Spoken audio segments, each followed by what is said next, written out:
He is the sports editor for The Nation, the host of the Edge of Sports podcast, and he is the author of The Kaepernick Effect. We welcome Dave Zirin onto Hoopsology. How's it going, Dave? It's great to be here. Thanks so much for having me. Thanks for coming on to the show. And we got copies of the book, and just reading through it, it was really illuminating just to see how Kaepernick's effect on sports really was wide ranging compared to what you see on the media. Usually they focus on just Kaepernick himself, but it had huge ramifications all over sports and all over society. So I just want to ask you just a basic question. What was your motivation for the book? Just taking it in this different direction that you typically see from the news media concerning this topic. Well, first, let me just underline and highlight what you're saying. I mean, you are absolutely correct in terms of if we just leave this to the mainstream media, the Kaepernick story will be just about Colin Kaepernick, when the effect is going to get forgotten, buried, or even erased.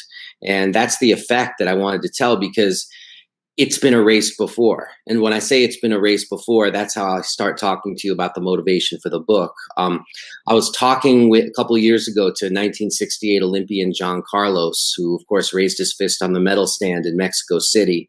I'd written John's memoir with him almost a decade ago, so we've been tight since then. And John said to me in a very offhand way, "Did you know that there were all kinds of kids after 68 putting their fists up at track meets and high schools and all over?" And I was like, "What? No, I didn't know that." And I thought I was very well read on this subject, and we did a book together, and I did not know that.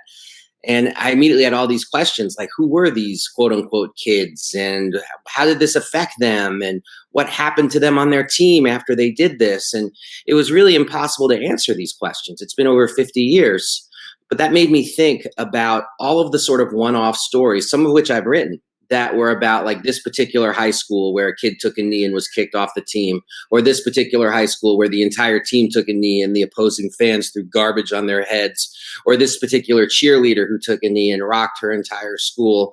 And like I said, I've even written some of these one-offs without contextualizing it in terms of the fact that hundreds, if not thousands, of young athletes started doing this in 2016 after Kaepernick took that knee. That's the effect. I think Colin Kaepernick's great legacy to the history of sports, politics, and struggle is that by taking that knee, he created a language that other people could emulate. It was almost like a Rosetta Stone or a key by which they could showcase their own politics by taking that knee during the anthem. And that choice of doing it in the anthem is so important because it's saying quite directly and quite forthrightly, there's a gap between what this country promises and what it delivers. So there I am. It's the start of the pandemic. I'm calling all these folks, calling young people, calling teenagers, which was a little odd, trying to get them to talk to me about the Kaepernick effect and how it affected their lives and what happened to them. And, I learned so much, and we can talk about it like from speaking with them. I mean, one of the things I learned is like that this was all over the country, red state, blue state, all these weird false divisions that the mainstream political media puts forward doesn't really explain at all why people took a knee in rural Georgia and Seattle, Washington, and upstate New York and Beaumont, Texas, and California and Idaho. I mean, just a huge mix of folks, huge mix of sports. And this was enough for me. This was going to be the book. I was going to save these stories for future generations so they would know it wasn't just Colin. But then the summer of 2020 happens. George Floyd is murdered by Derek Chauvin, and you have the largest protests in the history of the United States break out. And I went back and I called all the people I'd interviewed already, dozens of people, and it was fascinating. All of them were either organizers or out there in the streets during the summer of 2020. And that made me realize that this book is not just about rescuing these voices. It's also about explaining the largest protest in the history of the United States and explaining a facet of it that really hadn't been talked about, which is that one of the roads that led to 2020 runs straight through professional sports, amateur sports, and the playing fields of the United States. So your book in the beginning talks about the origin of Colin Kaepernick kneeling, with discussing the topic with Nate Boyer, who I believe served in the military and also played in the NFL as well. And I believe I remember seeing that conversation vividly on like television, but yet that's left out of this narrative. It's never brought up. And I just wanted to ask you through your research, what is kind of the Nate Boyer part of this? And I understand he's a small part of this, but I just feel like Colin Kaepernick, I mean, Well, he needs Nate to be. Boyer, yeah, Nate Boyer plays kind of like this critical historical role in all of this. And you know, Sure. throughout history, you know, if you're history head, like I'm a history head, it's always interesting how somebody, maybe somebody who's somewhat anonymous, can alter the entire course of everything through a very basic interaction. The most infamous is, you know, the assassination of the Archduke Ferdinand, which helped spark World War One. But you know, all these like little moments can create big history. And Nate Boyer, I'm not comparing him to the assassin of Archduke Ferdinand. That wouldn't be very nice. But he was somebody who intervened at this particular moment and changed the course of everything because Colin Kaepernick was sitting before the anthem. He was sitting on the bench behind his teammates. He did it out of frustration. There was no effort put behind the gesture. It was just, I'm sick and tired of being sick and tired. As he said, there are dead bodies in the streets and police are getting away with murder. And he was just done with it. And he reaped this incredible whirlwind of criticism of what he was doing, and it was quickly reshaped to say, well, he's actually doing this against the military, or he's actually doing this against the country, the flag. And no matter how many times he said no, it's about police violence, it's about racial inequity, you know, that was sort of pushed aside. So he talked with Nate Boyer, and Nate Boyer said to him, like, look, you know, this is bothering a lot of military families, but you know, we went to war so you would have the freedom and the right to do this in the first place. So how about you take a knee instead of sitting on the bench, and you take a knee in front of your teammates instead of sitting behind them, because taking a knee is kind of like this gesture of respect. So you're both respecting the ceremony and you're also practicing civil disobedience. You're doing both at the same time. And Colin Kaepernick agreed to this. And it's almost comical that they thought taking a knee would calm the waters, because all it did was send them storming. I mean, and I think I've been actually having a lot of discussions with a lot of folks since the book came out about what is it about that knee that immediately proved so attractive to so many athletes, and at the same time also proved itself to be something that enraged NFL franchise owners, enraged a section of fans, enraged police unions, that one gesture. And there's a power to it. Like if I took a knee at a Maryland State Fair, or if I took a knee at the Super Bowl in the Jerry Dome, you know, everyone would know immediately what I was doing and why I was doing it. There's this universality to it that is incredibly strong. And I think it's only gotten really stronger with time. I mean, there's been an effort to appropriate it, which we can discuss, but there's also a power to it. And you know, when I was just in Minneapolis, and there's George Floyd Square there with all these murals and artwork. I was just there a couple of days ago, and I thought it was like fascinating that looming as one of the murals in the square is Colin Kaepernick taking a knee. I mean, this direct sense of connection between one and the other, and that connection is usually, well, we tried this peacefully and you chose not to listen. Now you're telling us, why don't we be peaceful? Well, that's, you know, you had your chance, basically, was just the rhetoric, a lot of which I heard. So that's the knee gesture. And, you know, like I said, it's something I'm still examining, because I do find it fascinating the way it really seems to both inspire and upset people, when it really is something very humble.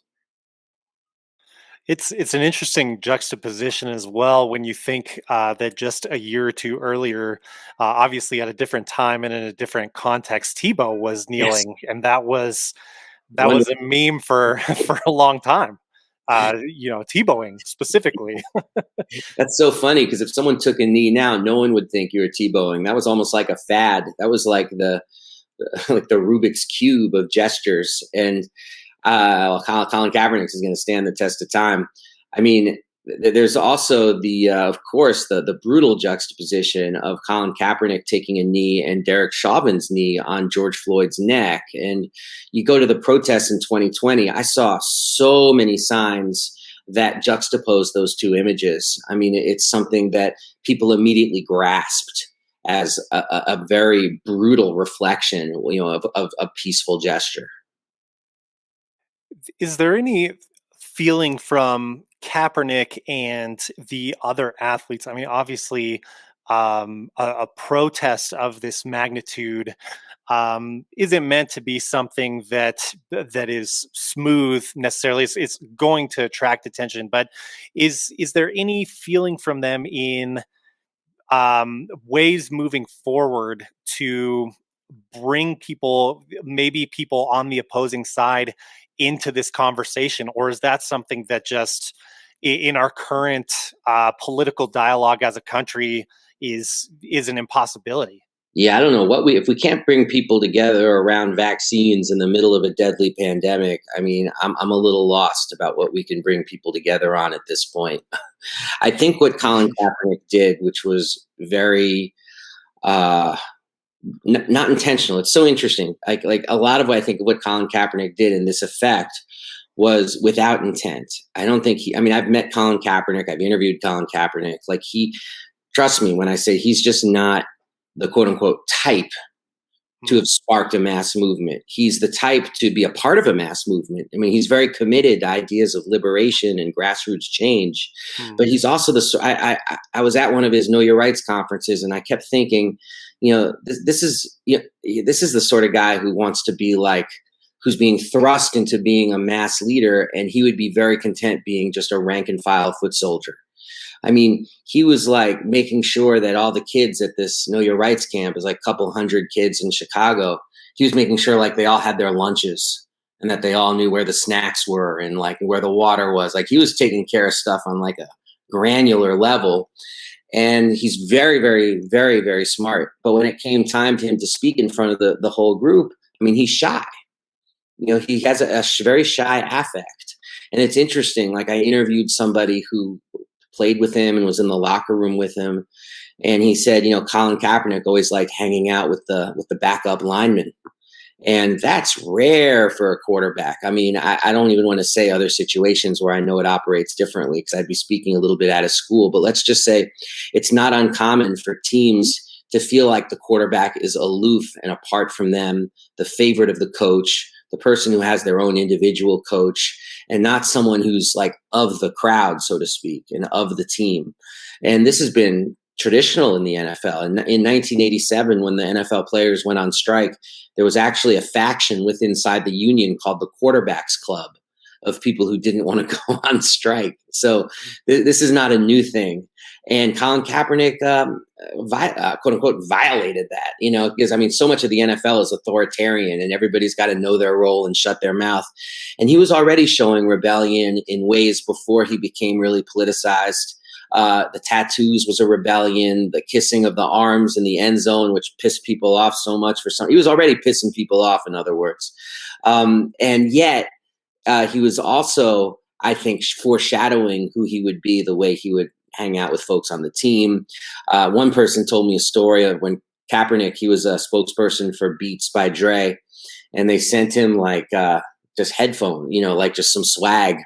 And he's just giving it out to people in the locker room like it's like he's Santa Claus or something, I mean, it's just a different kind of cat and very important to this story. But, the book's called The Kaepernick Effect. It's not even really about Colin Kaepernick. It's about the young people he inspired, because he's going to fill the airwaves with his own voice a lot in the next year. I mean, Netflix specials, books, there's no doubt there's going to be this really big reemergence of Colin Kaepernick where he's explaining to the world exactly who he is.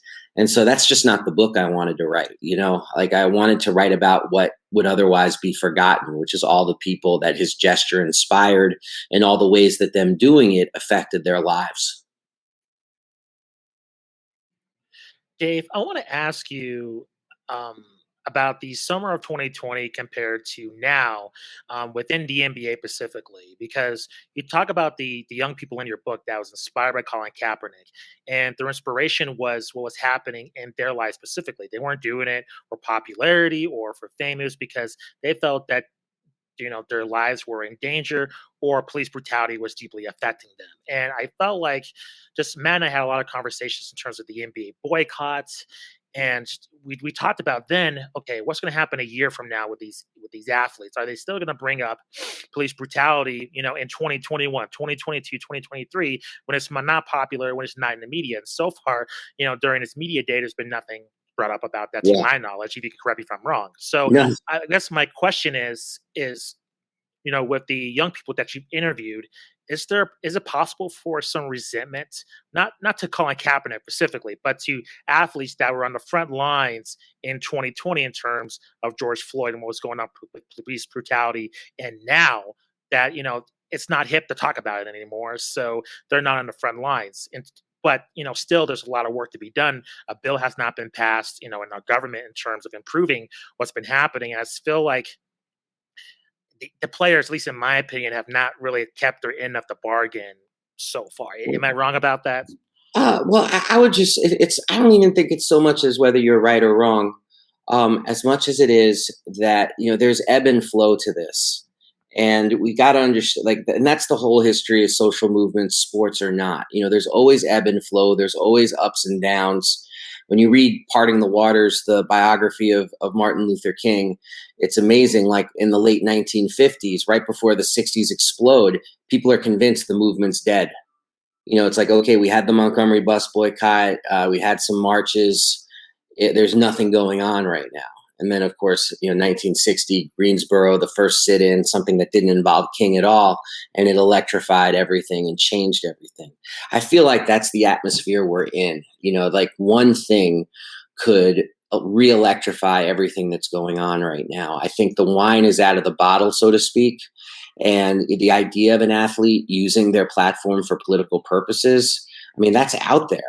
And it's taking a different form right now. I mean, this is one of the reasons why, with the vaccine stuff, I think that's really why Media Day didn't focus at all on the events of last year. It's just that the minority of players, and it is a small minority, but they are very high profile, of players who've said they're not getting the vaccine and who've liked conspiracy stuff online and have said all kinds of things that are just refuted by basic science. And, and these are like very, very thoughtful, in some cases at times, brilliant people. And it's been jarring to see them say stuff like this and to be cheered on by people like Tucker Carlson and Ted Cruz.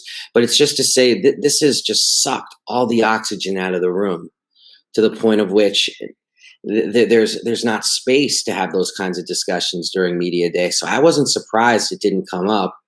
If I'd been there, I certainly would have talked about it. But this is where the Kaepernick effect part is so important, because it's not even really about the pros. They do have, I agree with what you're saying, like they do now have a responsibility to keep this going, as you put it, holding up their end of the bargain, because, they are now looked to as leaders. And when the thing about when you put yourself forward as a leader is people are going to expect you to lead, and they have every right to do so.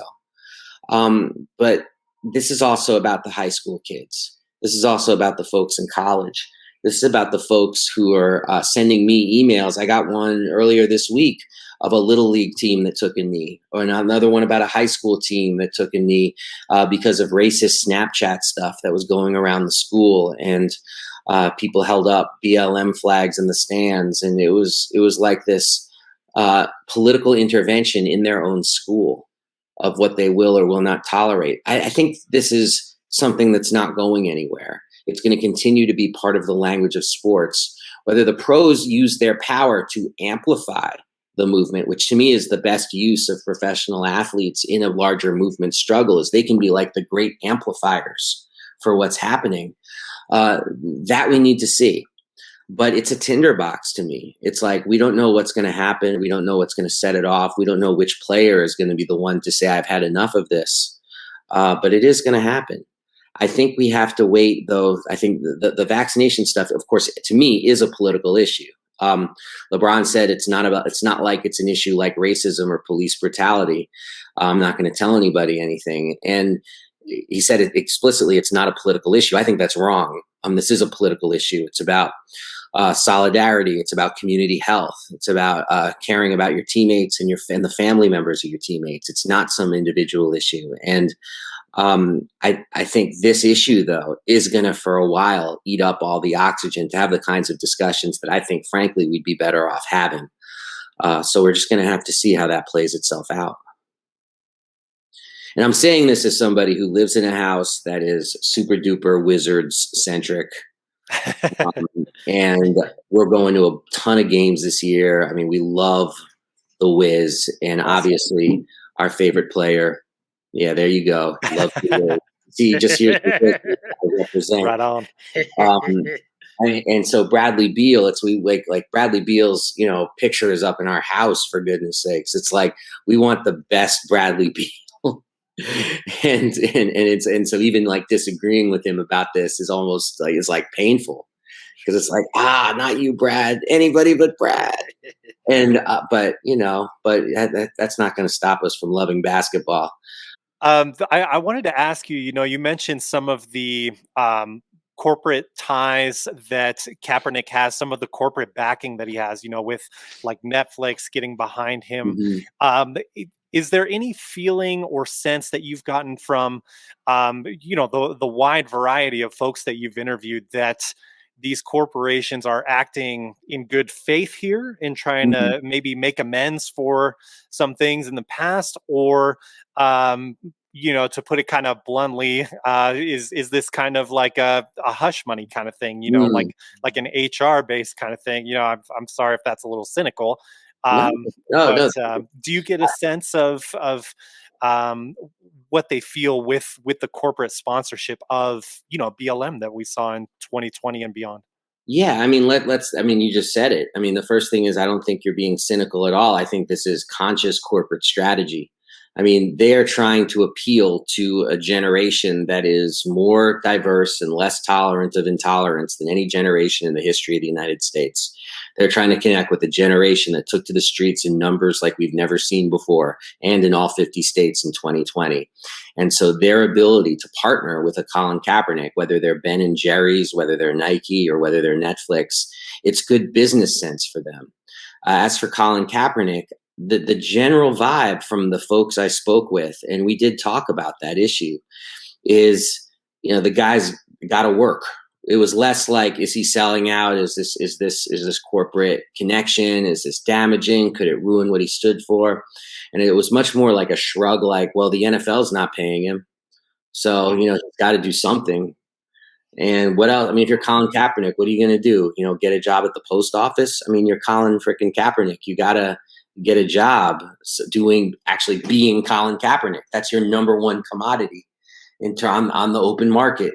And so he's just trying to exercise that. And I get it. And the people I spoke to, it was interesting. It was like they didn't care so much, more because for them, Colin Kaepernick wasn't really the reason why they did it. He was the method for why they did it. But, as I've said in other interviews, they said the name Trayvon Martin as an inspiration much more than they said the name Colin Kaepernick.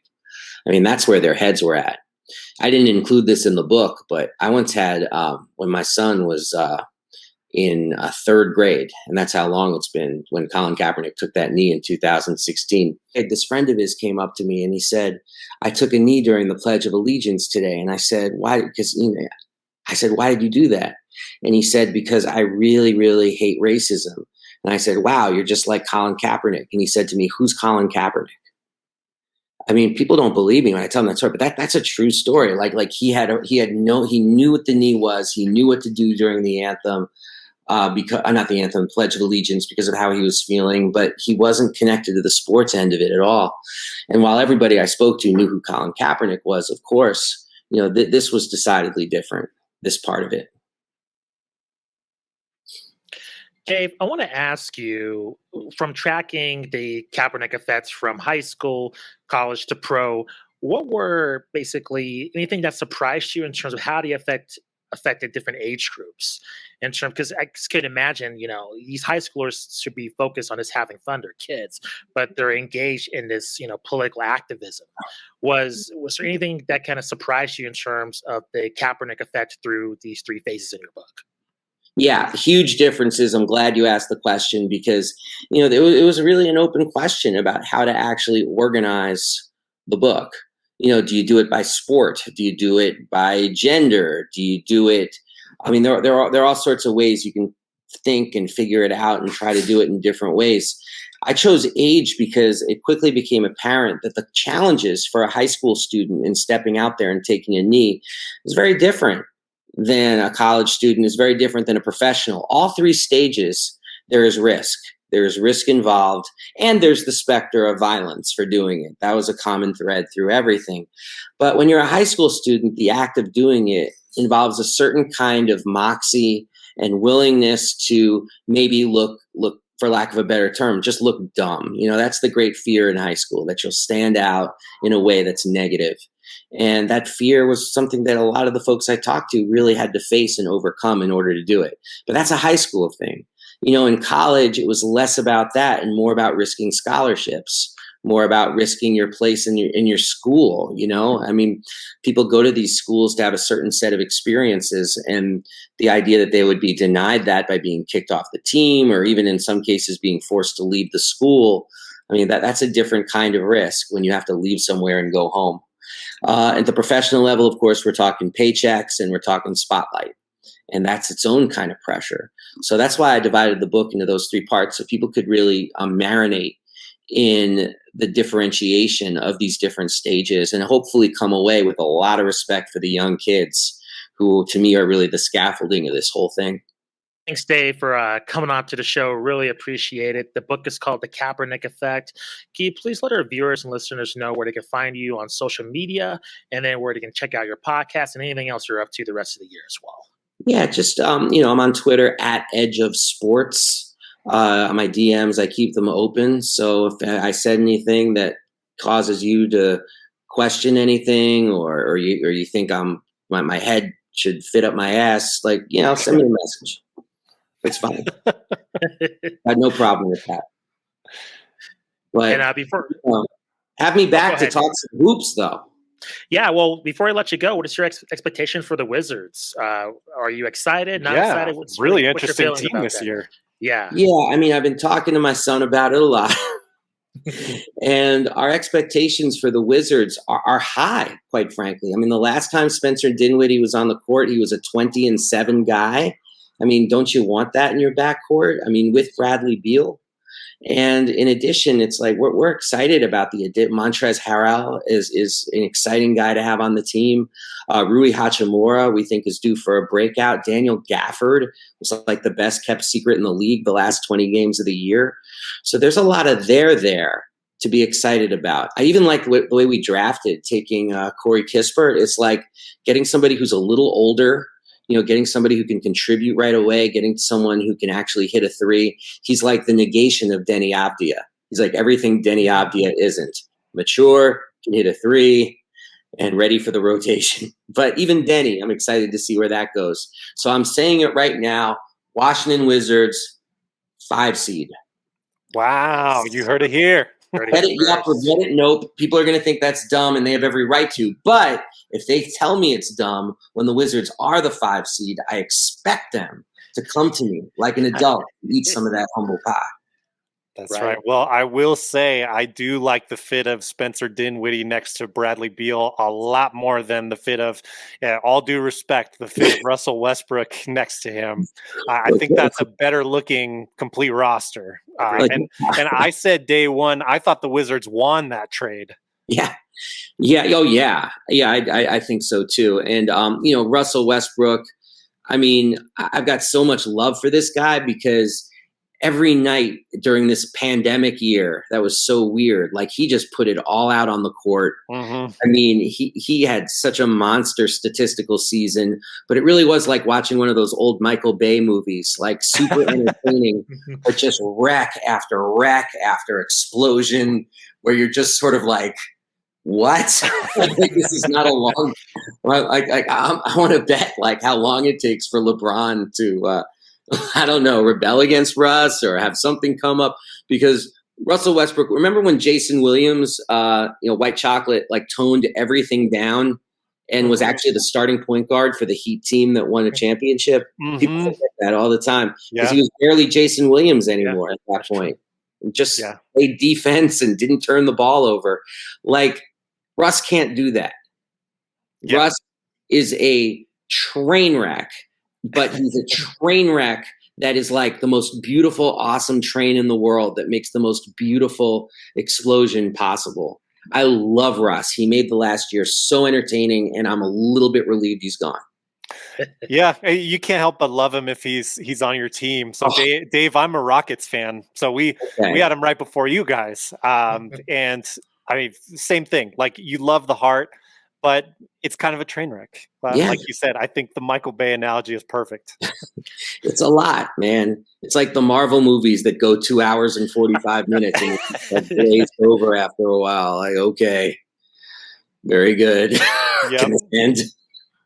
Yeah, I just feel yeah. Because I've talked to some Lakers fans, and they seem optimistic, but I think they know the ending to the story in terms of the dynamic with Westbrook and LeBron, both ball heavy, athletes. I just don't know how they're going to coexist. I just don't see it. Yeah, with Mello too. I mean, Yeah, it's gonna this. I yeah, mean, if Russ alone is a Michael Bay movie, this is like all the Fast and Furious movies put together, covered in kerosene, with everybody wearing a fire suit. Yeah. Craziness. yeah, But absolutely. Well, we'll have to have you on the midpoint of the season to see how everything is going. Either way, I happy, think it's going to be very interesting. happy to assess with you all. Appreciate it, Dave. Not Thanks very scared, much not for your predictable. time. Oh, Thank you, no Dave. problem. Be well, fellas.